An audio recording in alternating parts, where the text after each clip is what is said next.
힘들죠.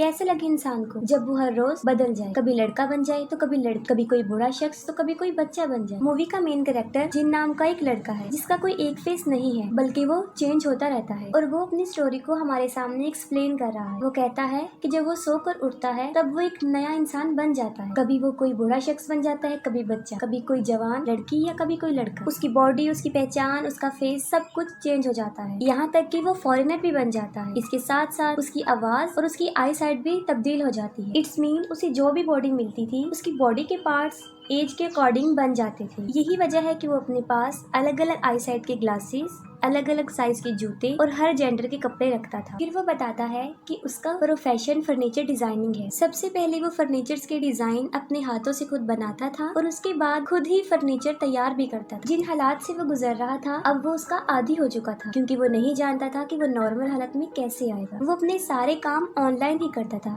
क्योंकि इंटरनेट पर लाइव आने की जरूरत नहीं पड़ती। उसके इस सीक्रेट के बारे में सिर्फ 2 लोग ही जानते थे, एक उसकी मदर और दूसरा उसका एक फ्रेंड सैंग था। फिर हमें सैंग दिखाया जाता है और वो भी जिनके साथ फर्नीचर का काम करता था। असल में फर्नीचर डिजाइनिंग के अलावा जो बाकी के मामलात थे जिसमें कस्टमर डीलिंग शामिल है, वो इस तरह के मामलात को देखता था। एक दिन सैंग जिनके घर आता है और उसे कहता है कि आज तुम एक हैंडसम इंसान बने हुए हो तो चलो हम आउटिंग के लिए बाहर चलते हैं। वो दोनों एक क्लब में जाते हैं और वहाँ पर बहुत एंजॉय करते हैं। जिन एक लड़की के साथ सो रहा होता है और जब उसकी आँख खुलती है तो वो देखता है कि वो एक बूढ़ा शख्स बन गया। उसने अपने सारे फेसेस के वीडियोस एक लैपटॉप में कैप्चर किए होते हैं। वो बताता है कि जब वो फॉरेनर बनता है तब वो अपनी नेशनल लैंग्वेज नहीं बोल सकता, बल्कि वो जो भी फॉरेनर बनता है जिनमें जापानीज, चाइनीज, तो वो उन्हीं की लैंग्वेज बोलता है, जबकि उसने कभी वो सीखी भी नहीं होती। इस बदलती हुई आइडेंटिटी की वजह से उसे ना तो कभी कोई अच्छा लगा और ना ही कभी उसने किसी से प्यार किया। और इस बॉडी चेंजिंग की स्टार्टिंग आज से तकरीबन 12 साल पहले हुई थी, जब जिन 18 साल का था। फिर उसके पास्ट का एक सीन दिखाया जाता है कि जब वो सोकर उठता है वो खुद को मिरर में देखता है, तब वो एक अजीब इंसान बन चुका होता है जिसे देखकर वो काफी डर भी जाता है। फिर वो अपनी मदर के पास जाकर ये सब बताता है और वो सुनकर काफी हैरान हो जाती है, लेकिन किसी तरह वो उसे संभाल लेती है और उसे सॉरी बोलती है। जिन बाकी लोगों की तरह एक नॉर्मल लाइफ नहीं गुजार सकता था और यही वजह थी कि उसे स्कूल को भी लीव करना पड़ता है। एक तरफ जब उसकी एज के सारे बच्चे स्कूल जा रहे थे तो दूसरी तरफ वो अपनी लाइफ को बैलेंस करने में बिजी रहा। एक दिन सैंग जिनके घर कुछ सामान लेकर जाता है तब एक मिडिल एज लेडी दरवाजा खोलती है और वो सैंग को खाना ऑफर करती है। सैंग समझता है कि शायद ये जिनकी मदर है, लेकिन फौरन वहाँ पर जिनकी असल मदर आ जाती है। तब उसे पता चलता है कि वो कोई और नहीं बल्कि जिन है। वो काफी हैरान हो जाता है और उसे यकीन नहीं आता कि ये सब कुछ क्या हो रहा है। फिर वो रियलिटी जानने के लिए जिन के बारे में कुछ सवाल उस लेडी से पूछता है। ऐसी बातें पूछता है जो सिर्फ जिन को ही पता थी, जिस पर वो लेडी सारे क्वेश्चंस के आंसर्स बिल्कुल ठीक देती है, जिसे देखकर सैंग काफी हैरान हो जाता है और उस पर हंसना शुरू कर देता है। इस इंसिडेंट के बाद सैंग हर रोज जिन के घर आता था और जिन एक नया इंसान ही बना होता था। वो दोनों बातें करते थे और हमेशा हंसते ही रहते थे। एक दिन जब जिन लड़की बना हुआ था तब सैंग और जिन एक बार में ड्रिंक करने जाते हैं। वहाँ पर सैंग उससे पूछता है कि हम दोनों तकरीबन 15 सालों से फ्रेंड हैं और तुम एक लड़के थे जो कि आज एक लड़की बने हो, तो क्या तुम लड़की की बॉडी में मेरे क्लोज आ सकती हो? ये सुनकर जिन बिल्कुल ऑपोजिट आंसर देता है। वो उसे कहता है कि तुम खुद पर कंट्रोल करो।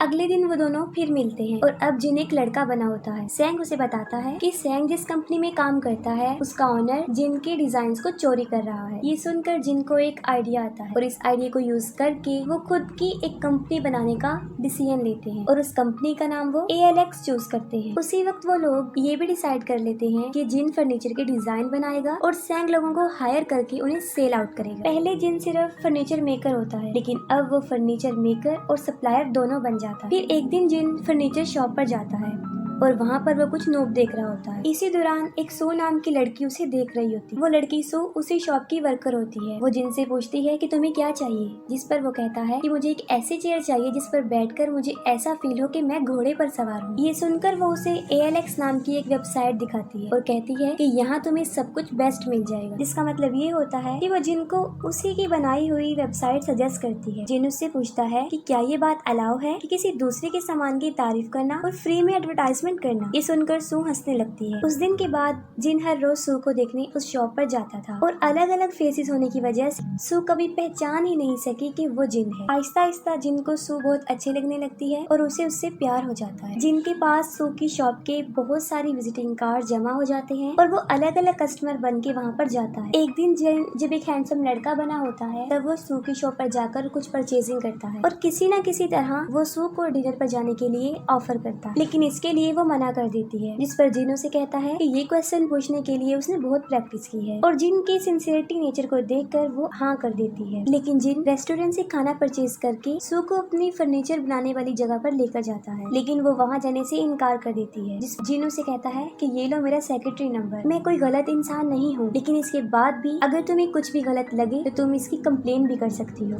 फिर वो दोनों वहाँ पर चले जाते हैं और वहाँ पहुँचकर सू समझ जाती है कि ये ALX फैक्ट्री है, क्योंकि वहाँ के लोग ALX फर्नीचर को बहुत लाइक करते थे। वो दोनों डिनर करते हैं और उसके बाद जिन सू को उसके घर पर ड्रॉप कराता है। फिर वो अगले दिन दोबारा मिलने का प्लान बनाते हैं, लेकिन यहाँ पर प्रॉब्लम ये थी कि अगर जिन सो गया तो वो बदल जाएगा, जिसको देखकर वो हर घंटे का अलार्म लगाता है जिससे कि उसे नींद ना आए और साथ ही वो खुद को दूसरे कामों में बिजी करने की कोशिश करता है कि उसका दिल बहला रहे। अगले दिन वो दोनों मिलते हैं और बहुत ज्यादा एंजॉय करते हैं। सो उससे पूछती है कि तुम ALX में क्या काम करती हो, तो वो कहता है मैं फर्नीचर डिजाइनर हूँ। तभी सैंग भी वहाँ पर आ जाता है और वो दोनों उसे देखकर चुप जाते हैं। इसके बाद सू और सैंग अपने अपने घर चले जाते हैं और जिन वहीं पर बैठकर काम करना शुरू कर देता है और खुद को जगा कर रखने की कोशिश करता है। अगले दिन वो दोबारा मिलते हैं। फिर हम देखते हैं कि जिन कई दिनों से सोया नहीं होता और नींद की वजह से पिछली रात जब वो सू को बस में ड्रॉप करने जा रहा होता है तब वो बस में ही सो जाता है। जब बस अपने स्टेशन पर उतरती है तब उसकी आंख खुलती है और वो नोटिस करता है कि अब वो एक मिडिल एज इंसान बन चुका। स्टेशन पर पहुंचकर वो देखता है कि सू उसका वेट कर रही है और वो वहाँ पर होने के बावजूद भी उसके करीब नहीं जा सकता था, क्योंकि अब वो एक आदमी बन चुका था जो कि एक हैंडसम लड़का था और सू उसे देखकर घबरा जाएगी। इतनी ही देर में सू के पास उसकी बॉस की कॉल आती है और वहाँ से चली जाती है। वो जिन को काफी कॉल्स करती है लेकिन वो रिसीव नहीं करता और उसे एक सॉरी का मैसेज ड्रॉप करता है। यहाँ पर जिन समझ जाता है कि उसकी ब्यूटीफुल लाइफ की एंडिंग हो चुकी। सू का रिप्लाई आता है,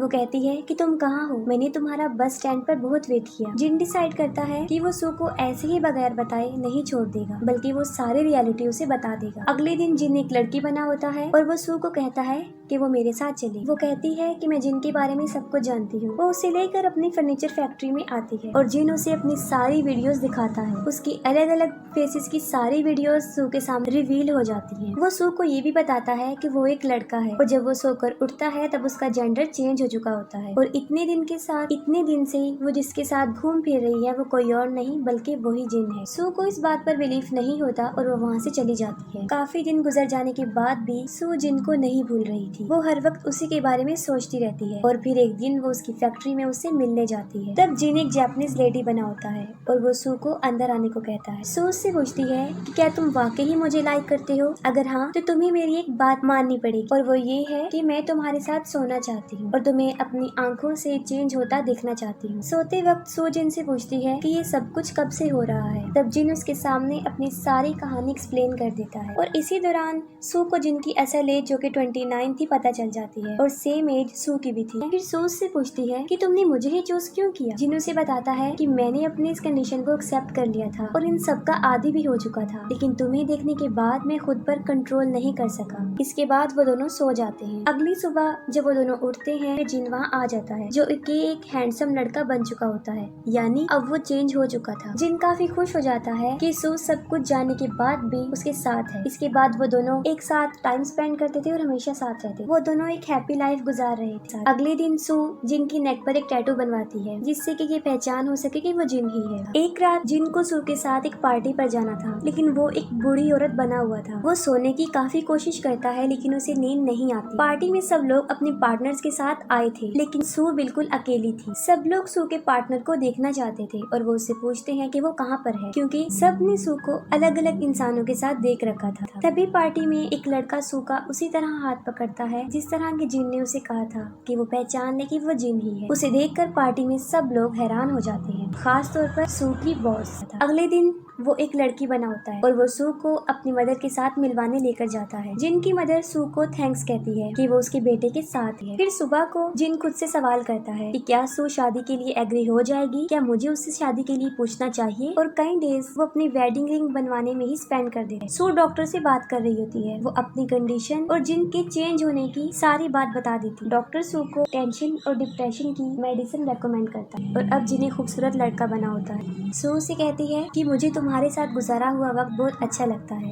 और दिल ये कहता है कि ये वक्त कभी गुजरे ही ना, और मेरी विश है कि तुम भी मेरी तरह एक नॉर्मल इंसान बन जाओ। फिर वो सू से पूछता है कि क्या वो मुझसे शादी करेगी, जिस पर वो कोई जवाब नहीं देती। फिर वो उसे उसके घर पर ड्रॉप करने जा रहा होता है और रास्ते में भी वो सू से पूछता है कि क्या वो मुझसे शादी करेगी। सू उसे गाड़ी रोकने का कहती है। सू से कहती है कि शादी कोई आम चीज नहीं है, मैं अपने घर वालों को क्या बताऊंगी कि एक ऐसा लड़का है जो हर रोज चेंज हो जाता है। उसकी बातें सुनकर जिन उसे कहता है कि जब मैं तुमसे दूर जाता हूँ तो मुझसे रहा नहीं जाता। सू से कहती है कि तुम सिर्फ अपने बारे में ही सोचते हो, कि तुम्हें पता है कि तुम कौन हो, तुम्हारी पहचान क्या है। मिरर में आज तुम्हारा फेस कुछ है और कल कुछ, और तुम्हें तो अपनी ही पहचान नहीं है। और तुम्हें तो ये डिसाइड करने में भी काफी टाइम लग जाता है कि मैं आज कौन सा ड्रेस पहनूं, कौन से जूते पहनूं और कौन से आई साइड का ग्लासेस लगाऊं। वो कहती है कि मैं ही बड़ी मुश्किल से इस बात को समझती हूँ कि यही जिन है, तो फिर मैं बाकी लोगों को कैसे बता सकूंगी कि आखिर में यही जिन है। और जिन सू की परेशानी को समझ जाता है। सू गाड़ी में आती है और अपनी टेंशन पिल्स लेती है। फिर सू हॉस्पिटल में एडमिट होती है और जिन भी वहाँ पर आ जाता है। तब जिन को पता चलता है कि सू डिप्रेस्ड पिल ले रही है और ज्यादा डोज होने की वजह से वो बीमार हो गई है। वो सू के सेल फोन पर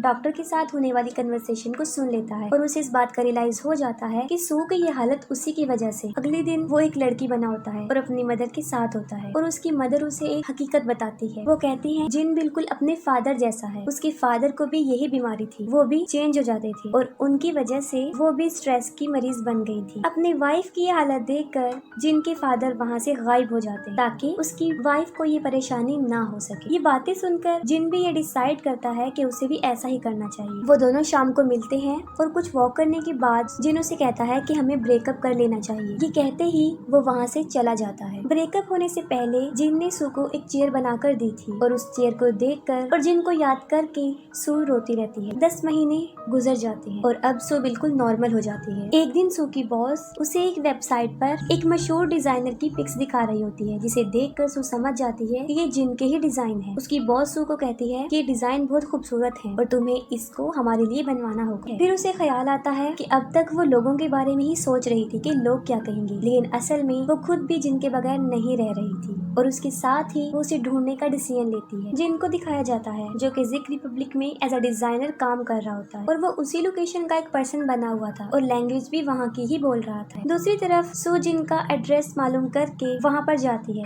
लेकिन जिन उसे कहता है कि यहाँ पर जिन नाम का कोई भी शख्स नहीं रहता, जिस पर वो कहती है कि मैं मामा स्टूडियो से कोरिया से यहाँ पर आई हूँ, जो कि एक बहुत ही बड़ी फर्नीचर मार्केट है, और वो उसे रिक्वेस्ट करती है कि उसे अंदर आने दे। अंदर जाते ही वो उस आदमी के अलग अलग ड्रेसेस, अलग अलग जूते और वही फर्नीचर जो जिन बनाता था वो देखती है। वो कहती है कि मेरी कंपनी को तुम्हारे डिजाइन बहुत पसंद है, इसी मकसद के लिए मैं तुमसे मिलना चाहती थी। इसके साथ ही वो कहती है कि जिन अब बस कर दो, अब मैं बिल्कुल चेंज हो गई हूँ और मैं तुम्हारे साथ रहना भी चाहती हूँ। जिन उसे कहता है कि तुम दोबारा बीमार हो जाओगी। वो कहती है कि उस बीमारी से ज्यादा ये दर्दनाक लाइफ है जो मैं जी रही हूँ, और वो जिन को सॉरी कहती है। साथ में वो दोनों वॉक पर चले जाते हैं। वो उसे बताती है कि एक दिन उसने जिन को चेंज होते हुए देख लिया था, जिसकी वजह से वो काफी डर गई थी और उसने खुद को काफी समझाने की कोशिश की, लेकिन वो खुद को नहीं समझा सकी। और वो कहती है कि मैं ये समझ गई हूँ कि मैं तुम्हारे बगैर नहीं रह सकती। और अब सू खुद जिन से शादी के लिए पूछती है और जिन उसे वही बनवाई हुई रिंग पहनाता है और यहाँ पर उन दोनों की लाइफ और फिल्म की हैप्पी एंडिंग हो जाती है।